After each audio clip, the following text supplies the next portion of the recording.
Dear students of SSC first year, hope you are safe and sound by the grace of the Almighty Allah. I am also fine. Welcome to my online class. This is Monwara Begum, lecturer in English, Karnafuli Ajasodori College, Karnafuli, Chattogram.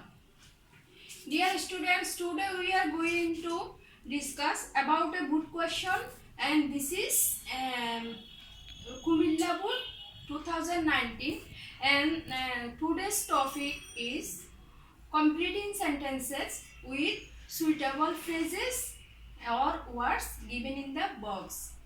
প্রিয় শিক্ষার্থীরা, এই টপিকের উপর এর আগে অনেকগুলো class নেওয়া হয়েছে.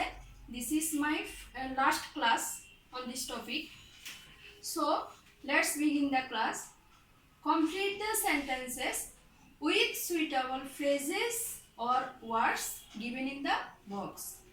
প্রিয় শিক্ষার্থীরা, এই বক্সে 10টা ওয়ার্ডস অর ফ্রেজেস আছে. এই ওয়ার্ডগুলা ফ্রেজগুলো কিভাবে ইউজ করতে হবে তোমাদের আগের কয়েকটা ক্লাসে এটার উপরে রুলসের উপর আলোচনা করা হয়েছিল. আজকে আমরা একটা গুড কোয়েশ্চন নিয়ে আলোচনা করব. প্রথমে আমরা দেখব বক্সে কি কি ওয়ার্ড আছে এবং ওয়ার্ডগুলো কিভাবে কোথায় অ্যাপ্লাই করা হয়. প্রথম যেটা আসছে, হোয়াট ডাজ লুক লাইক, তারপর it is high time, how to, let alone, what's it like, in order date, unless, had to, was born, lest. What does look like, what does look like কোথায় আমরা এটা use করি? যখন different কোনো একটা কাজ করো, ডিফারেন্ট একটা কাজের এক্সপ্রেশনটা, তার ফিলিংসটা যখন তুমি এক্সপ্লেন করতে যাবে, তোমার অনুভূতিটা, তখন তুমি ওই সেন্টেন্সের মিনিং অনুযায়ী হোয়াট ডাজ লুক লাইকটা বসাবে. It is high time, it is high time নিয়ে অলরেডি অনেকবার বলা হয়েছে. It is high time, it is time সাধারণত ফার্স্ট ইনডিফিনিট টেন্সের আগে বসে এবং ইট ইজ হাই টাইমের অর্থ হচ্ছে কোনো একটা কাজ করার এটাই উপযুক্ত সময়. এরপরে আসো হাউ টু. হাউ টু মানে কীভাবে, কোনো একটা কাজ কীভাবে করবে, ওখানে ফিল ইন দ্য গ্যাপের মধ্যে তুমি হাউ টু বসাবে. লেট অ্যালোন, লেট অ্যালোন কি? লেট অ্যালোন একটা নেগেটিভ স্টেটমেন্টে বসে. সাধারণত কারো কাছ থেকে কোনো একটা কঠিন কাজ তো দূরের কথা, কোনো একটা ইজি কাজ করাও যখন তুমি এক্সপেক্ট করবে না, তখন বাদ দেওয়া বা ছেড়ে দেওয়া বোঝাতে নেগেটিভ স্টেটমেন্টে সাধারণত লেট অ্যালোনটা বসে. এরপর আসছে কি হোয়াটস ইট লাইক. হোয়াটস ইট লাইকটা সাধারণত ভার্বের সাথে আইএনজি যেখানে থাকবে এবং ইন্টারোগেটিভ সেন্টেন্সে হোয়াটস ইট লাইকটা বসবে. হোয়াটস ইট লাইক হচ্ছে যে তোমার কাল্পনিক কোনো কিছু, কোনো একটা তুমি করো নাই, এই কাজটা করলে কীরকম লাগবে তোমার এক্সপ্রেশন, তখন সেখানে হোয়াটস ইট লাইকটা ইউজ করবে. In order that, in order that completing সেন্টেন্সও আছে. ইন অর্ডার দ্যাট মানে যাতে, ইন অর্ডার ডেটের রুলসটা হচ্ছে কি, ইন অর্ডার ডেটের পরে সাবজেক্ট ক্যান অথবা কুড এবং ভার্বের বেস ফর্ম বসে. উদ্দেশ্য বা যাতে বোঝাতে ইন অর্ডার ডেট বসে. প্রেজেন্ট টেন্স হলে ইন অর্ডার ডেটের পরে সাবজেক্টের পরে ক্যান বসে এবং ফার্স্ট টেন্স হলে সেক্ষেত্রে ইন অর্ডার ডেট সাবজেক্ট এবং মডাল বা কুড বসে. তারপর আনলেস, আনলেসও বলা হয়েছে. আনলেস একটা নেগেটিভ ওয়ার্ড, যদি না, এবং আনলেস যেই সেন্টেন্সে বসা, যেই ক্লসে বসাবো ওই ক্লসে নো বা নট ইউজ করতে পারবে না, কারণ আনলেস নিজেই একটা নেগেটিভ ওয়ার্ড, যদি না বোঝাতে. হ্যাড টু, হ্যাড টু সম্পর্কেও বলেছি আমি. হ্যাড টু হচ্ছে কোনো একটা কাজ, বাধ্যবাধকতা, অব্লিগেশন, প্রয়োজনীয়তা বোঝাতে সাধারণত had to, has to, have to বসে. ওয়াজ বর্ন কোনো একজন ব্যক্তির জন্ম বোঝাতে, জন্মসাল বোঝাতে, কোথায় জন্মগ্রহণ করেছে স্থান অথবা সাল যদি থাকে, ওই সেন্টেন্সে উল্লেখ থাকে, সেখানে তুমি ওয়াজ বর্ন বসাবে. লেস্ট, লেস্ট একটা নেগেটিভ ওয়ার্ড. লেস্টের রুলটা আমি বলেছি. লেস্টের পরে যেখানে সাবজেক্ট শুড অথবা মাইট এবং বারবার বেস ফর্ম থাকবে, ওই সেন্টেন্সে তুমি লেস্ট শব্দটা ইউজ করবে. এবার আমরা কোয়েশ্চনগুলো দেখি. Let's try to solve the problems. Number A, the child can't walk, run in the field. অর্থাৎ শিশুটি দূরাত দূরের কথা সে মাঠে হাঁটতে পর্যন্ত পারে না। তাহলে নেগেটিভ স্টেটমেন্টে এখানে তার না পারাটা এত তাকে বোঝাচ্ছে, অর্থাৎ বাদ দেওয়া, সে দূরাত দূরের কথা সে হাঁটতেও পারে না। তাহলে নেগেটিভ স্টেটমেন্টে আমি বলেছি কি বসবে, লেট অ্যালোন, অর্থাৎ নাম্বার এতে তোমাকে বসাতে হবে let alone. The child cannot walk let alone run in the field. Tariq Ahmed is a renowned teacher. He in 1960, আমি বলেছি কোনো একটা সাল কোনো একটা ব্যক্তিকে মেনশন করলে তার জন্ম বোঝায়, এবং জন্মসাল বোঝাতে সাধারণত জন্মগ্রহণ বোঝাতে কি বসাবো, was born.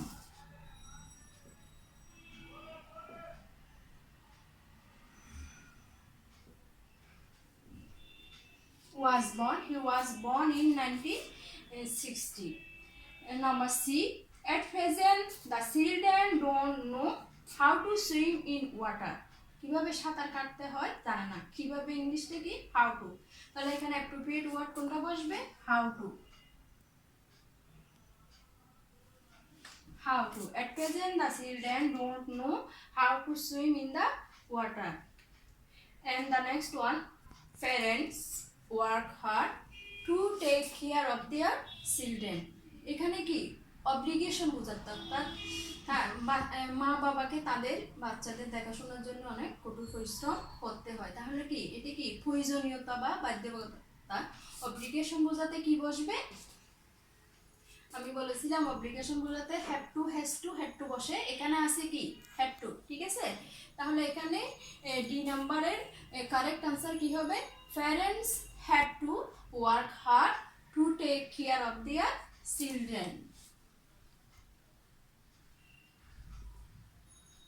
Had to work hard to take care of their children. And number E, Rima studies hard, fill in the gap, GPA 5 should be missed. এখানে দেখো রিমা স্টাডিজ হার্ড, সে রিমা কঠোর পরিশ্রম করে, নাহলে GPA 5, যদি না সে কঠোর পরিশ্রম না করে তাহলে কি GPA 5 মিশে যাবে। সেই ক্ষেত্রে এখানে আমি বলেছিলাম নেগেটিভ ওয়ার্ড নইলে, নেগেটিভ ওয়ার্ড কি লিস্ট, এবং এখানে লিস্টের পরে কি বসবে বলেছিলাম মডাল ভার্ব শুড অথবা মাইট। এখানে কি আছে, মডাল ভার্ব শুড আছে। তাহলে এই কোয়েশ্চনের কারেক্ট আনসার হচ্ছে Rima studies hard, least GPA 5 should be missed. And then father a ghost, সাধারণত কি ইমাজিনারি, কাল্পনিক, সে দেখে নাই কিন্তু কল্পনা করতেছে, এরকম ইমাজিনারি কোনো সেন্টেন্স যদি থাকে সেক্ষেত্রে কি বসবে, হোয়াট ডাজ লুক লাইক। সাবজেক্টের আগে হোয়াট ডাজ এবং পরে look like. What does look like, এবং এটা অবশ্যই ইন্টারোগেটিভ সেন্টেন্সে থাকবে। Tanisha went to college, she could learn something. Tanisha কলেজে গিয়েছিল সে কিছু শেখার উদ্দেশ্যে। তার উদ্দেশ্য ইংলিশটা এখানে কি, ইন অর্ডার ড্যাট, এবং এখানে দেখো ইন অর্ডার ড্যাটের পরে আমি কি বলেছিলাম, সাবজেক্ট মডাল ভার্ব শুড অথবা কুড এবং ভার্বে বেস ফর্ম। তাহলে Tanisha went to college, she could learn something, এখানে দেখো ফার্স্ট টেন্স, এজন্য এখানে মডাল ভার্ব শুড এবং ভার্বের বেস ফর্ম, এবং এখানে কারেক্ট আনসার হচ্ছে in order that. Tanisha went to college in order that she could learn something. And number is people stopped corruption from society. অর্থাৎ সমাজ থেকে দুর্নীতি দূর করার এখনই উপযুক্ত সময়। মানুষের এই উপযুক্ত সময়, এখনই উপযুক্ত সময় কোনো একটা কাজ করা, এবং first indefinite people stopped corruption from society, এটি কি ফার্স্ট ইনডিফিনিট। তো ফার্স্ট ইনডিফিনিট টেন্সের আগে কি বসবে বলেছিলাম, ইট ইজ হাই টাইম অথবা ইট ইজ টাইম। এখানে কি আছে, ইট ইজ হাই টাইম। তাহলে আমাদের এখানে কারেক্ট আনসারটা হবে it is high time.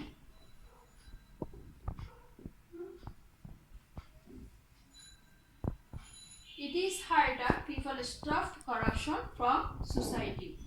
Swimming in the river.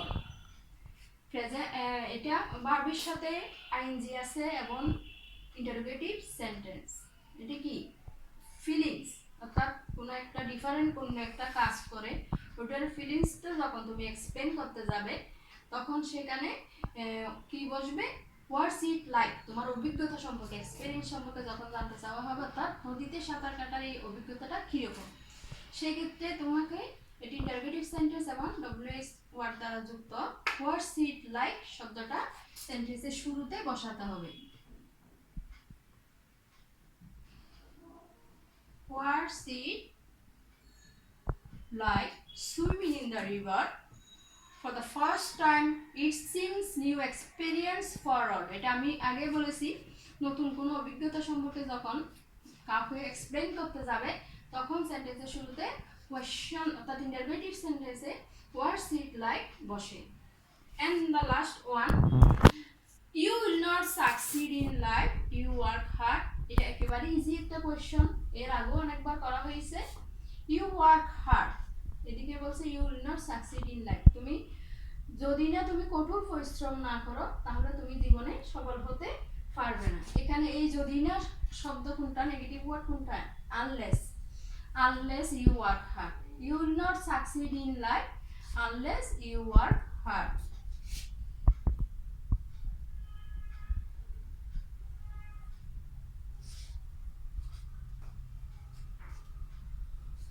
So, dear students, if you try to solve good questions more and more at home, I think you'll be able to solve more and more difficult questions. At this moment, I am going to finish this class, so take care and study more and more at home.